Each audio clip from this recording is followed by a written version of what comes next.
The Saskatchewan government isn't denying that some of its firefighting aircraft sat idle.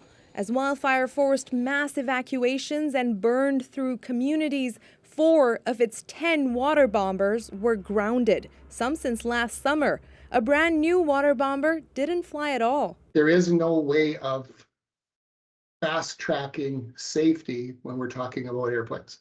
There is a requirement to ensure that the work is done. The government says the planes were out of service due to mandatory inspections, firefighting fatigue, and lack of available parts, including a failed propeller.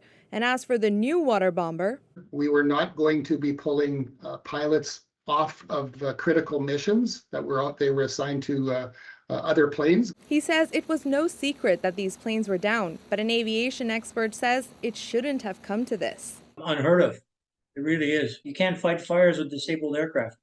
And as far as I'm concerned, the extent to which those aircraft are available really is a measure of how well Saskatchewan is fighting fires. Graddick says the planes should have been upgraded or replaced over winter. He says British Columbia gets around that by outsourcing planes from a third party.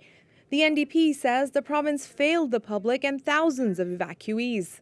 I can only imagine how incredibly frustrating that is to some of the folks we talked to yesterday, some of the folks who lost their homes. Time and time again, this is a government that simply fails to plan. On Wednesday, the SPSA said a group of people tried to trespass its air operations base in La Ronge. The NDP says the government was falsely accusing them of trespassing. If that's the response, I'm going to assume from the government, I'd say they have their priorities really out of order.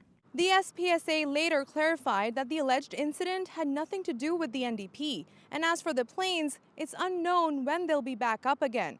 But the SPSA says that some of them will be down for the rest of the fire season. Aishwarya Duda, CBC News, Saskatoon.